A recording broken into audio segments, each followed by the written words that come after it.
बिस्मिल्लाहिर्रहमानिर्रहीम। स्टूडेंट्स, अब हम लोगों का टॉपिक है वर्क एनवायरनमेंट, माहौल कार। इससे मुराद है सनती कारकुनों के काम का माहौल के ये जो लोग सनत में काम करते हैं, जो कारकुन वहाँ पे काम करते हैं, उनका माहौल कैसा होना चाहिए। यानी सनती कारकुन को किस तरह के माहौल में काम करके अपनी सलाहियतों से भरपूर फ़ायदा उठा सकते हैं।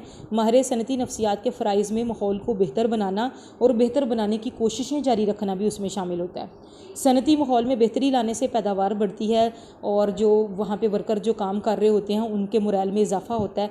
वो उनका मोराल हाई होता है कि हम अच्छे माहौल में काम कर रहे हैं और अच्छी जगह पे काम कर रहे हैं, तो इससे वो भी मुतमिन और पुरसकून रहते हैं। तो माहौल जो है वो दो तरह का होता है। एक होता है फ़िज़िकल वर्क एनवायरनमेंट, जहाँ पे वो काम कर रहे हैं वहाँ पे फ़िज़िकली कौन सा जो माहौल है, और साइकोलॉजिकल जो है वो वर्क एनवायरनमेंट कैसा है। जो सबसे पहले तबई माहौल कार है, फ़िज़िकल वर्क एनवायरनमेंट है। इससे मुराद वो अवामिल हैं जिनका ताल्लुक़ माहौल, अमारत, गिरदोपेश से होता है जिसमें फ़र्द काम करता है। तबई माहौल के अवामिल जिसमें फ़र्द के मुवाफ़िक होंगे, जितना उसके हक़ में होंगे उतना ही वो मुतमिन होगा और उसकी कारकर्दगी बेहतर होगी। सबसे पहले है अमारत की जो साख्त है, बिल्डिंग कैसी होनी चाहिए। इससे मुराद है इस जगह या अमारत का काम जो है कि मुनासिबत से अमारत का मौजू होना बहुत ज़रूरी है। अगर काम के दौरान खुली जगह दरकार हो तो वो कारकुन को मुयस्सर होनी चाहिए। अगर काम की नोयत खुली जगह का तकाजा ना भी करती हो तो कारकुनों को चलने फिरने के लिए मुनासिब जगह जो है वो ज़रूर मिलनी चाहिए। तंग जगह पर फ़र्द बेबसी और घुटन महसूस करता है, जल्दी कुताहट का शिकार हो जाता है और यूँ इसके काम की सलाहियतें जो हैं वो मान पड़ जाती हैं। मुनासिब आलात काम की नोयत के लिहाज से अगर कारकुनों को मियारी मौजू और मुनासिब सामान जो है वो बरकत मुहैया किया जाए तो वो काम के दौरान झंझलाहट का शिकार नहीं होते। इनकी कारकर्दगी में खातर खा इजाफा होता है। लेकिन चूँकि जब आलात मुयसर नहीं होते, कई दफ़ा आप जाएँ उनके पास फॉर्म नहीं होते, चीज़ें पूरी नहीं होती, तो वो उनकी जो है वो प्रॉपर वो सही तरह से काम नहीं कर सकते। इसके बाद है मुनासिब रोशनी। जगह और साजो सामान के साथ फ़र्द को मुनासिब रोशनी की भी दरकार होती है। बुलंदो बाला अमारात भी अगर तरीक़ी का शिकार हों तो काम में दिक्कत पैदा हो जाती है। और सनतों में मुख्तलिफ़ इक़साम के यूनिट और मशीनें नस्ब होती हैं। हर यूनिट में काम की नोयत के लिहाज से मुनासिब रोशनी का जो है वो इंतज़ाम होना चाहिए। शोर में कमी। मुख्तलिफ़ मशीनों के चलने से खासा शोर पैदा होता है। मुसलसल शोर में काम करने से असाबी तौर पर जो है इंसान झंझलाहट का शिकार हो जाता है। लिहाजा ज़रूरी है कि मशीनों के शोर को कम से कम किया जा सके और इस मकसद के लिए शोर को कम करने वाले जो सलेंसर हैं वो इस्तेमाल किए जा सकते हैं। उसके बाद है मुनासिब दर्जा हरारत। सनती मज़दूरों के लिए दर्जा हरारत का मुनासिब होना बहुत ज़रूरी है। ऐसी सनतें जहाँ बड़े बड़े बॉयलर और बर्नर होते हैं वहाँ बहुत ज़्यादा हीट पैदा हो जाती है और इसको कम करने के लिए ख़ुसूसी इंतज़ामात होने चाहिए। वहाँ पर काम करने वालों को गर्मी से बचाने के लिए पंखों, कूलर्स या एयर कंडीशंस का बंदोबस्त किया जाए तो कारकुनों को काम के दौरान सहूलत हो जाती है। एग्जॉस्ट फ़ैन का और चिलर्स का इस्तेमाल भी जो है वो मुनासिब तरीके से कर लेना चाहिए। हिफाजती इक़दामात। ऐसी सनतें जहाँ भारी भारी मशीनें होती हैं वहाँ मशीनों की ख़राबी या महारत की कमी के बायस हादसात का जो है वो धड़का लगा रहता है। ये बात बहुत अहम है कि वहाँ काम करने वाले अफराद को इन हादसात से बचाव की तरबियत दी जाए। बहुत सी इमारत में इमरजेंसी अलार्म लगाया जाता है ताकि ख़तरे या हादसे की सूरत में कारकुनों को जो है वो आगाह किया जा सके। इन हिफाजती इक़दामात से मज़दूर काम के दौरान जो है वो मुतमिन रहते हैं। ट्रेनिंग, तरबियत। सनत में जब कारकुनों को मखसूस ज़िम्मेदारियाँ सौंपी जाएँ तो उनकी तरबियत भी करनी चाहिए। अगर मज़दूर के काम की नोयत या मशीन में तब्दीली आ जाए तो उसकी खसूसी तरबियत उसकी करनी चाहिए। तरबियत ना सिर्फ काम में बेहतरी लाती है बल्कि मुनाफा बख्श भी होती है और उसके नुकसान को कम से कम करती है। काम का दुरानिया या औकातकार। कायदे और कानून के मुताबिक कारकुनों को से 8 घंटे से योमिया से ज़्यादा काम नहीं लिया जाना चाहिए।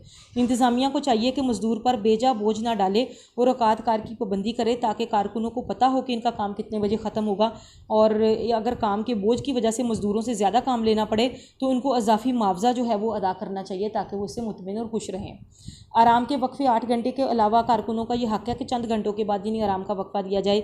मुसलसल काम करने से थकावट पैदा हो जाती है जो हादसात का बाइस बनती है। इसलिए टी ब्रेक और जो है वो फिर इसके अलावा लंच ब्रेक का जो है ताकि वो थोड़ा सा सस्ता लें, थोड़ा चल फिर लें, कुछ चीज़ खा पी के ताज़ा दम हो जाएं ताकि वो बेहतर तरीके से काम कर सकें। उजरत। कारकुनों को काम के नोयत के मुताबिक सही उजरत देनी चाहिए तो उनका जो मोराल है वो हाई रहता है, वो बेहतर काम करते हैं। मुनासिब उजरत या मुआवजे के बगैर कारकुन जो है वो बदली का शिकार हो जाते हैं। उजरत तो इनका मुआवजा है जो इन्हें हर हाल में जो है वो सही मिलना चाहिए। उसके बाद है बोनस। माहाना तनख्वाह के अलावा बहुत से इदारे और सनतें अच्छे मुनाफा की सूरत में कारकुनों में इजाफी सहूलत भी उनको देती हैं, बोनस देती हैं। अमूमन या ईद के मौका पर या साल में एक बार ये बोनस जो है वो कारकुनों को दिया जाता है। ये उनके अंदर जो है वो एहसास मलकियत पैदा करता है। वो अपने आप को कारखाने के मुनाफा में शिरकतदार समझता है कि जब मुनाफा ज़्यादा होगा तो हमें भी उसमें से कोई ना कोई हिस्सा जो है वो मिलेगा। इस तरह से उसकी फैक्ट्री में ज़्यादा से ज़्यादा जो है वो अपने आप को जो है वो रिलैक्स फील करते हैं। उसके अलावा पेंशन की सहूलत, सरकारी शोबे में मुलाजमत के खात्मे पर पेंशन की सहूलत दी जाती है, जिसके तहत मुलाजमत ख़त्म होने के बाद भी हर माह एक मकबूल रकम जो है वो फ़र्द को मिल जाती है। अगरचे इस रकम की कटौती काम के दौरान उसकी तनख्वाह से होती रहती है, लेकिन फिर भी अफराद सरकारी मुलाजमत का इंतखाब करते हैं। गैर सरकारी शोबों में बड़े बड़े सनती इदारे कारकुनों को ये सहूलत देते हैं और जिसकी वजह से वो मुतमईन रहता है। मुलाजमत का तहफ़्फ़ुज़, कारकुन को मुलाजमत में तहफ़्फ़ुज़ मुयसर ना हो तो वो दिल लगाकर काम नहीं करता, बेयकीनी का शिकार हो जाता है, जिससे पैदावार में कमी आ जाती है। बेहतर हालात कार के लिए मुलाजमत का तहफ़्फ़ुज़ जो है वो बहुत ज़रूरी है ताकि वो दिल लगाकर काम कर सके। उसके बाद है खाने की फ़राहमी।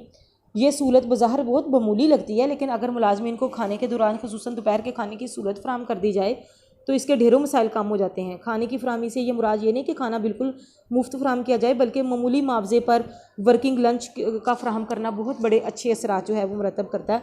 ऐसा करने से कारकुनों और के घर वालों को ये यकीन होता है कि मुनासिब वक्त पर उनको अच्छा खाना भी मिल जाएगा, वरना घर से लंच बॉक्स लाना ले जाना, खाना गर्म करना, ये भी एक बड़ा दिक्कत का काम है। तो वो अगर दौरान काम कारकुनों के लिए खाने का इंतज़ाम हो जाए तो बआसानी इस झंझट से जो है वो छुटकारा हासिल कर लेते हैं। उसके अलावा नमाज की सहूलत है। कारकुनों को काम के दौरान नमाज़ पढ़ने की जगह और वक्फ़ा दिया जाए तो वो दिलजमी और लगन से सारा दिन मसरूफ़ रहते हैं, और अगर नमाज का वक्फ़ा ना दिया जाए तो वो बदली और मायूसी का शिकार हो जाते हैं। और क्योंकि जो इबादत होती है वो इत्मीनान क़ल्ब के लिए बड़ी ज़रूरी है। अगर किसी सनत में कुछ गैर मुस्लिम काम करते हैं तो उनको भी इबादत की जो है वो सहूलत देना जो है वो बहुत ज़्यादा ज़रूरी होता है।